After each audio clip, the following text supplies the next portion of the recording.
Hello guys, this is Vincent Monolith. I am one of the guys that have been doing your farm videos, and now I'll be doing a Weaponsmith tip video. I'm not going to do an actual guide. Something I kind of missed out on because I didn't really take into account how much materials I went through, and I didn't really deduct what is exactly needed for the guide. So instead I'm going to do some tips, and hopefully I can help you out. So weaponsmithing is the art of making weapons for yourself, or just making weapons for junk or salvage or whatever. Anyways, there's money to be made here, but only until higher levels. That's kind of depressing, but that's how it is. Anyways, the first thing I want to tell you guys is to be conservative, and this is a very important thing.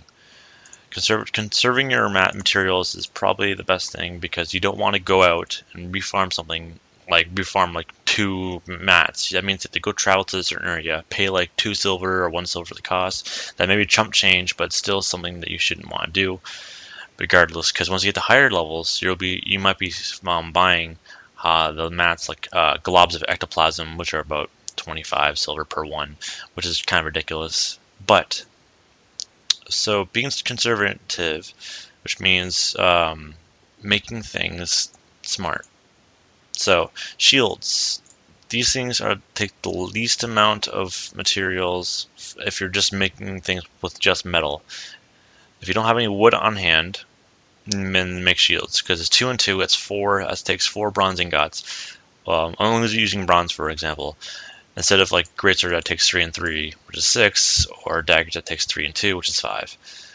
If you want to make it really conservative, you can make wood handles with things like axes, hammers, maces, and spears. These take the absolute least amount of metal, which is probably the most important thing you have, because as a weaponsmith you'll be using more metal than anything else. So it's smart to go for like the larger small halves, and then go axe, mace, and shield, axe, mace, spear, hammer, and that will help you conserve your metal, which is almost paramount. The next thing I gotta talk about is inscriptions with certain weapons. Certain inscriptions with certain weapons, it means that if I put a healing, let's say I put this healing thing on I don't know, a great sword, it might give you, let's say, 2,000 experience with no bonus on discovery.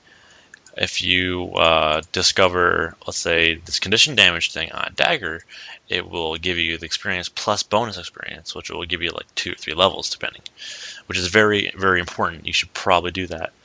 So I can't remember exactly which inscription goes with what, but I can say, for example, things like this. Like here's toughness, power, and precision. That'd be good for a shield, a sword, some kind of blade thing. Rampagers, precision, condition damage, and power. That will be good for a dagger, a sword, things like that. Berserkers is something that everyone wants. This is power, critical damage, and precision. This is a very much a most wanted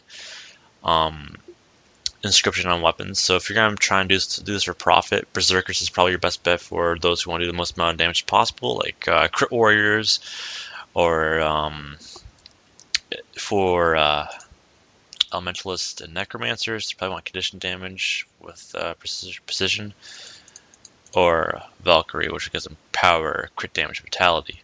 So that'd be good for necromancer as well. But I'm going off track. Yes, there's certain inscriptions go with certain weapons, and that will help you benefit from it the most. So you don't want to put like, let's make a shield and put the mats of a master mat, right? For example, like 8 of these tiny stacks plus this bronze plated dowel, and you make it with a shield, and it doesn't give you as much experience as it would in the discovery panel. And you don't want that because you want to try and benefit the most from your mats. If you don't want to waste mats, is what I'm trying to say. The third thing is to salvage your stuff or sell it. So let's say that you're trying to get to the next tier things, but you kind of fall short. Salvage your stuff. Get the mats off it, and keep going. If you do hit the next tier and you have a junk load of like bronze or junk load of iron or whatnot, then just sell it on the trading company. Sell it there, buy the mats with what you just sold. So it's just kind of you trading in your mats for new mats.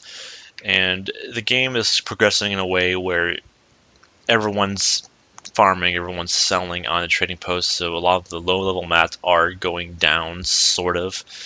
But it's kind of like World of Warcraft in the auction house, where the low level mats are sort of pricey because everyone wants to buy their mats and not have to worry about farming it.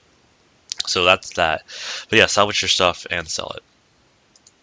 The fourth one is get a crafting order. A crafting order is very important because you don't want to go willy-nilly into all these kind of things. So for example, whenever I get to a new tier, I always make 3 of small halves, 3 of large halves, 3 of axes, 3 maces, 3 hammers, and 3 spears and 3 shields, and maybe a sword or 3 swords, but not great swords. Actually, probably is great swords. Yeah.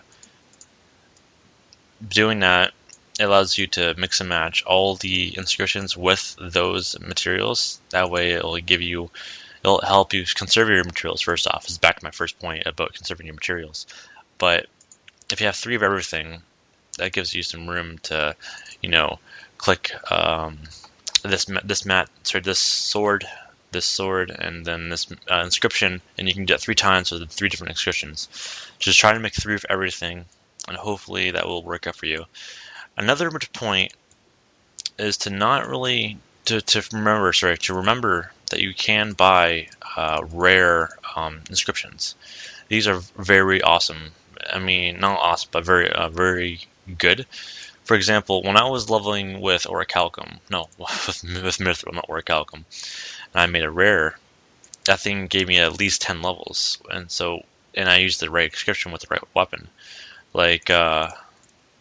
And I actually kind of remember it now. I made a great sword, but I made a berserker's great sword. So this thing here, a berserker crate slayer. Berserkers is very power, crit damage, and precision. So any kind of heavy, I want to kick you in the face kind of weapon. This tier gave me about 10 levels alone. So just make sure, again, to make your inscription with the right weapon. But do not jib out on your rare inscriptions from the Master Weaponsmith. Karma, you get a lot of karma. You can refill it almost easily with the dailies you can do. Just make sure that you do your rare inscriptions if you're crafting mats, do allow it, because they give you so much experience with your crafting, and they give you a lot, I repeat, a lot of experience to your actual level. Most of my leveling was done with the Master Weaponsmither and his inscriptions, because they give you about 60k experience depending if you're doing mithril or not. So make sure that when you do your crafting, do it while you're leveling. Make sure you're not 80. Make sure you fully benefit from your crafting, and that means using the weapons that you make, or using the things that you make, and using the experience, and that's very good. Besides that, the rare weapons that you create at higher levels, they have a really good chance of dropping. I think it's Adept and Master, so mithril rare mats, and of course your Orichalcum exotics. If you salvage them, they will give you Ectoplasm, but it's kind of backwards to use Orichalcum. So make mithril stuff, like mithril rares, and this will, well, I won't say will, but it will give you a high chance of dropping globs of Ectoplasm. And if you look at the mats, let's see, a Knight's Mithril, so you need the Mithril backing and the Mithril boss. So that's about 4 Mithril. The Knight's Mithril imbued thing. Okay, so that's right here. It only needs 15 large skills and the Mithril plate dial, which takes wood and Mithril. In a kind of a sense, it's probably better to sell the mats to buy the Ectoplasm instead of actually salvaging it. But if you don't want to do that and you're stubborn, you don't want to do the trading post, or it's down, you can always just craft a mithril rare, salvage it for an Ectoplasm. So that's basically all I have to say on weaponsmithing. I'm sorry I can't give you any more tips that can help you benefit from some more, but that's what I know, and this is not exactly a guide. So thank you for watching. Please subscribe, like us, look at the other farming videos that we've been doing for Guild Wars, and have a good day, guys.